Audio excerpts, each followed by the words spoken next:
വേനലവധിക്കാലത്തും വായനയ്ക്ക് അവധിയില്ല എന്ന സന്ദേശവുമായി Thillankeri government UP. സ്കൂളിൻ്റെ നേതൃത്വത്തിൽ സഞ്ചരിക്കുന്ന പുസ്തകശാല പര്യടനം തുടങ്ങി. ഈ വരുന്ന ഒരു മാസം മുഴുവൻ കുട്ടികളെയും വായനയുടെ ലോകത്തേക്ക് കൈപിടിച്ചുയർത്താൻ തില്ലങ്കേരി ഗവൺമെൻറ് യു.പി. സ്കൂൾ ആവിഷ്കരിച്ച പുത്തൻ പദ്ധതിയാണ് ഇത്. എല്ലാ കുട്ടികളും സ്കൂൾ തുറക്കുമ്പോഴേക്കും 10 പുസ്തകങ്ങളും വായിക്കുകയും അവയുടെ കുറിപ്പ് തയ്യാറാക്കി ക്ലാസ് ടീച്ചറെ ഏൽപ്പിക്കുകയും മികച്ച കുറിപ്പ് എഴുതി തയ്യാറാക്കിയ 2 പേർക്ക് സമ്മാനം നൽകുകയും ചെയ്യുന്നതാണ് ഈ പദ്ധതി.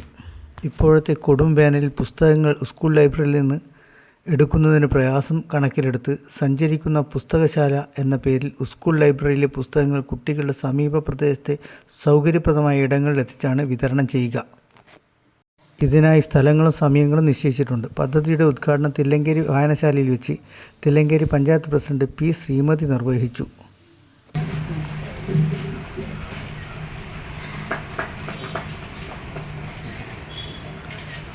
കർത്തവ്യമാണ് ഇവിടെ നടന്നത് അല്ലേ. നമ്മൾ സഞ്ചരിക്കുന്ന വായനശാല എന്ന് പറഞ്ഞുകൊണ്ട് കുട്ടികളിലേക്ക് വായനയുടെ മഹത്വം എത്തിക്കാൻ വേണ്ടി നമ്മുടെ ഗവൺമെൻറ് യു.പി. സ്കൂള് വിനോദ് മാഷിൻ്റെയും വിജേഷിൻ്റെയും നേതൃത്വത്തിൽ വളരെ മഹത്തായ ഒരു പ്രവർത്തനം ഏറ്റെടുത്തുകൊണ്ട് ഈ വെക്കേഷൻ കാലത്ത് നടത്തിയിരിക്കുകയാണ്. അപ്പോൾ വായിച്ചുകൊണ്ടേ ഇരിക്കുക എന്നത് നമ്മുടെ എല്ലാം വളരെ പ്രധാനപ്പെട്ട ഒരു ഉത്തരവാദിത്തമായി ഇപ്പോൾ മാറിക്കൊണ്ടിരിക്കുകയാണ്. അല്ലെ, വായന മരിക്കുന്നു എന്ന കുറേയേറെ മൊഴികളെല്ലാം നമ്മൾ കേൾക്കുന്നുണ്ട്. എല്ലാ ഇടങ്ങളിൽ നിന്നും പറയുന്നതാണ് വായന മരിക്കുന്നു എന്ന ഒരു വാക്ക്.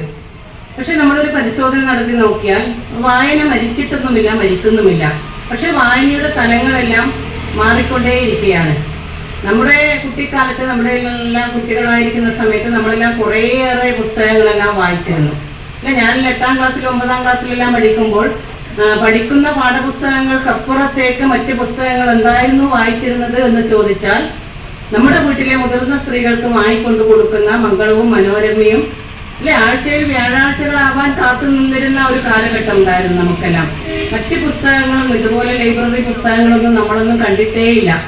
സ്കൂളിൽ ലൈബ്രറി ഉണ്ടോ എന്ന് ചോദിച്ചാൽ ഉണ്ടായിരിക്കാം. പക്ഷെ അങ്ങനെ അത് ഇത്രയധികം വായന എന്ന രീതിയിലേക്ക് നമ്മളിലേക്കൊന്നും അല്ലെങ്കിൽ സ്കൂളിലെ മുഴുവൻ കുട്ടികളിലേക്കൊന്നും ആ വായനശാലയിലെ ആ ലൈബ്രറിയിലെ പുസ്തകങ്ങളൊന്നും എത്തിയിരുന്നില്ല.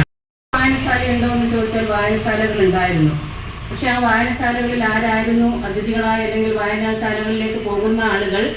നാട്ടിലുള്ള പുരുഷന്മാർ മാത്രമാണ് വായനശാലകളിലേക്ക് പോയിരുന്നത്. നമ്മൾ പെൺകുട്ടികളൊന്നും ഒരിക്കലും വായനശാലയിലേക്ക് നമ്മുടെ എല്ലാം ആ ഒരു 10-30 വർഷങ്ങൾക്ക് പിറകിലേക്ക് നോക്കിയാൽ വായനശാലകളിലേക്കൊന്നും അങ്ങനെ അധികം കടന്നു ചെല്ലാത്ത ആളുകൾ തന്നെയായിരുന്നു. അന്ന് നമ്മുടെ എല്ലാം ഒരു ധാരണ എന്ന് പറയുന്നത് എന്തായിരുന്നു? ഞാനിപ്പോൾ ഇവിടെ ഉള്ള കുട്ടികളെ നോക്കി 15 കുട്ടികളുണ്ട്. ആ 15 കുട്ടികളിൽ 7 കുട്ടികൾ പെൺകുട്ടികളാണ്, 8 കുട്ടികൾ ആൺകുട്ടികളാണ്. അല്ലെ, എണ്ണത്തിൽ എന്തെങ്കിലും മാറ്റമുണ്ടോ? പുതിയ ആൾക്കാർ ആരെങ്കിലും വന്നിട്ടുണ്ടോ എന്നറിയില്ല. അപ്പോൾ ഇന്ന് എല്ലാ കുട്ടികളും നല്ല രീതിയിലേക്ക് ആൺകുട്ടികൾ പെൺകുട്ടികൾ എന്ന വ്യത്യാസമില്ലാതെ വായനശാലകളിലേക്കും നമ്മുടെ പൊതു ഇടങ്ങളിലേക്കും നമ്മുടെ സ്കൂൾ ഗ്രൗണ്ടിലേക്കും കടന്നു ചെല്ലുന്ന അതിമനോഹരമായ കാഴ്ചകൾ നമ്മൾ കാണുന്നുണ്ട്. PTA president K. വിജേഷ് അധ്യക്ഷത വഹിച്ചു. പ്രഥമാധ്യാപകൻ P. Vinod Kumar, standing committee chairman K. Vimala, Biju, Janardhanan, K. Rajila, A. Hima എന്നിവർ സംസാരിച്ചു.